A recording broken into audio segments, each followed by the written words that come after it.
Hello, c'est HR, votre chroniqueur. Vous avez vu, j'ai mis la casquette rouge, donc forcément, je vais vous parler d'un film d'horreur. Un film d'horreur que j'ai découvert bien après sa sortie, car en fait, ce film est sorti en 2021. Ce film a pour titre The Power. C'est un film qui s'inscrit dans le registre des films à frissons, mais sans jumpscare. Naturellement, il faut que je vous en parle. Mais avant cela, n'oubliez pas, si vous n'êtes pas abonné, pensez à le faire, pensez à la petite cloche pour les notifs, et surtout pensez à me mettre en commentaire tout simplement ce que vous en avez pensé. Je rajouterai même par quel biais vous avez pu le voir. Let's go!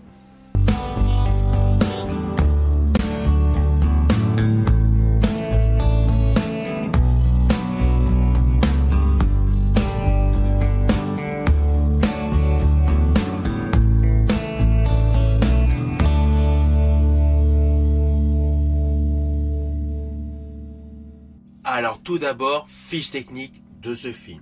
C'est un film d'horreur anglais qui dure approximativement 93 minutes. Il est sorti en 2021 et il fut réalisé par Corinna Faith. Et il a pour vedette principale Rose Williams, avec l'histoire suivante.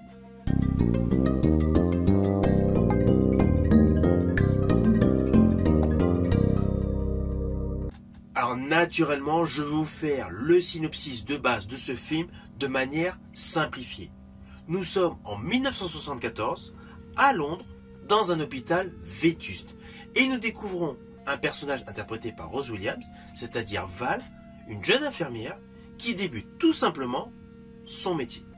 Implicitement s'installent tout de suite les appréhensions d'un premier jour de travail, au cœur d'un hôpital sous-éclairé, à cause de la panne d'électricité, et des employés autour d'elle hostiles, avec naturellement, comme thème principal de ce film, une présence surnaturelle.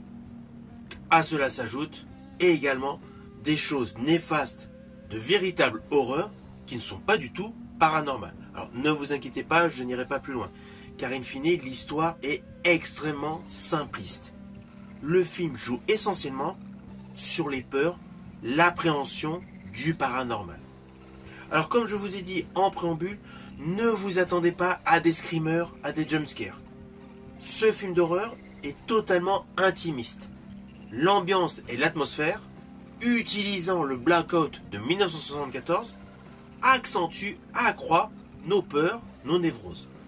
Il y a un petit effet visuel que j'aime particulièrement qui augmente le côté frisson, c'est le fait d'être plongé dans des détails de couloirs, d'hôpitaux, dans le noir, uniquement éclairé à la bougie ou à la lampe torche. Cela assure une tension constante.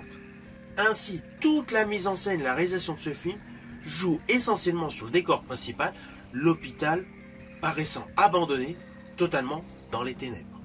À cela s'ajoute une colorimétrie qui est plus dans le style de l'ancien film Le Veilleur de nuit.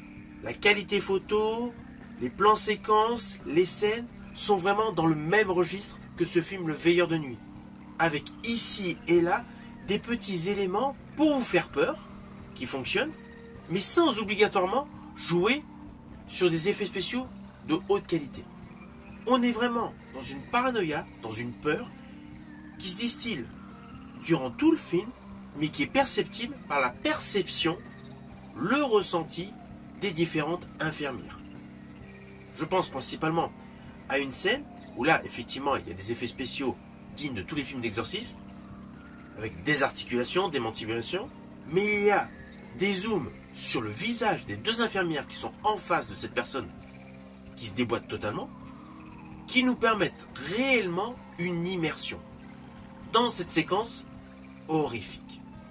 Alors on va pas se mentir, la jeune actrice Rose Williams porte totalement ce film. Elle a un petit côté qui fait fragile dans ce monde de ténèbres, qui accentue justement le contraste. C'est un film qui a beaucoup de qualité autour de la mise en scène et autour principalement du jeu de Rose Williams. Néanmoins, il y a un bémol. Contrairement à beaucoup de films dans ce registre, en fait, la première demi-heure est pénible.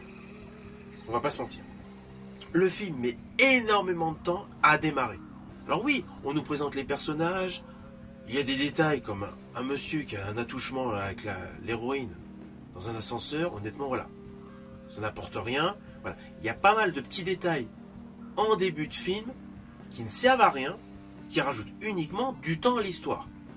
Implicitement, si vous êtes pressé de rentrer dans le vif du sujet, tout le côté paranormal, vous risquez de décrocher. Mais passé la première demi-heure, le film change radicalement de rythme et devient captivant jusqu'au final. Final qui est totalement surprenant.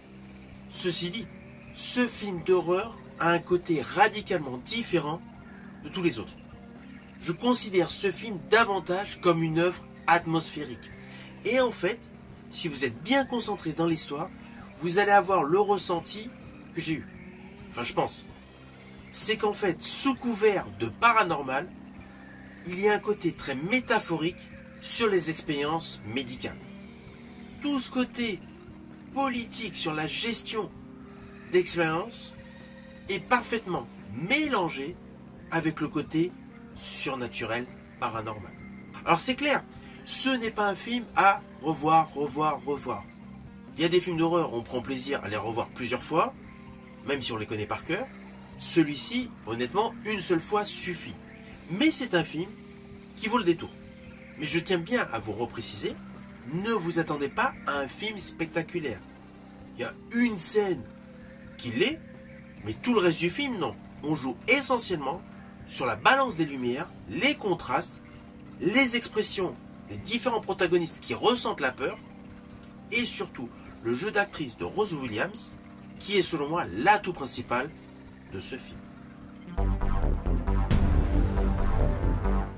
Alors naturellement, c'est un film que je vous invite quand même à découvrir. Il est à voir au moins une fois.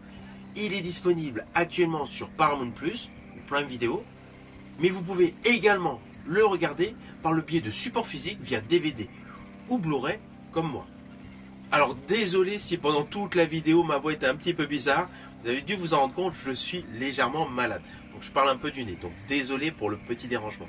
Enfin bon, j'espère que comme d'habitude vous avez apprécié cette chronique, mais surtout ce que j'aimerais c'est que vous mettiez en commentaire ce que vous pensez de ce film. Je vous dis à bientôt pour une prochaine vidéo.